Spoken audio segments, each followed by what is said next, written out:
আসসালামু আলাইকুম সিলেটবাসী কিতাওয়ালা সকল আসন্নি বালা খাইছিনি বাদ বাড়ি করে কিতা সংবাদ। আমি আসলে খাইছিনি বাদ এর লাগে আছি কাচ্চি খাওয়াত। আর আজকে আসলে আছি সিলেটের বিখ্যাত সুলতান ডাইনো জহিরুল চৌধুরী নানার লইয়া কাচ্চি খাওয়ার লাগি সবাই আখতারা বর্তমানে আছি আমরা সুলতান ডাইন। জায়গাটার লোকেশন হলো গিয়া জিন্দা বাজার সিলেট সুলতান ডাইন। আর সবাই আখতারা ডেকোরেশন ও মাই গড খুবই সুন্দর, আসলে আমার খুব ভালো লাগছে।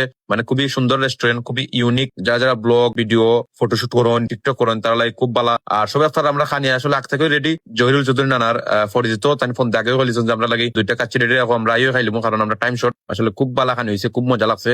সবাই আপনারা খুব মজা করে খাইলাম। কালার দেখে সব বুঝতে কি মজা, কি স্বাদ, অসাধারণ স্বাদ, অতুলনীয়। তারা যে বুরহানিটা আসলে খুব ভালো, ঢাকার মতো একবারে বুরহানি। ঢাকার সাথে আমি আসলে পুরান ঢাকার বুরহানিও খাইছি, সেম একবারে পুরান ঢাকার বুরহানির মতো তার বুরহানি লাগছে, খুব ভালো লাগছে। আর তারা সুলতান ডাইনো আপনি বিয়ে, জন্মদিন, পার্টি, অনুষ্ঠান মানে যে কোনো অনুষ্ঠান আপনি করতে পারবা, বুকিং করতে পারবা এবং আপনি যে কোনো অনুষ্ঠান লাগে অর্ডার দিতে পারবা, সমস্যা নাই। তারা অর্ডার অনুযায়ী পৌঁছে দিব এবং তার সাথে যে কোনো প্রোগ্রাম আপনারা করতে পারবা, যে কোনো প্রোগ্রামও তারা ভাবে কোনো সমস্যা নাই, বুকিং করতে পারবা। সুলতান ডাইনের পেজ আমি মেনশন করে দিব, আপনারা সবাই অবশ্যই সুলতান ডাইনের পেজও ফলো দিবা এবং সুলতান ডাইনের সঙ্গে থাকবা এবং সবাই সুলতান ডাইনে আয়া খাইবা, সবার দাওয়াত রইলো। আর এখন ভাই তারা সবাই আমার দ্বারা বাদ এই নইলে এখানে জিএম ম্যানেজার। ঠিক আছে এভরিওয়ান, সব ভালো থাকবা, সুস্থ থাকবা আর আশা করি সব সুলতান ডাইনে আইবা।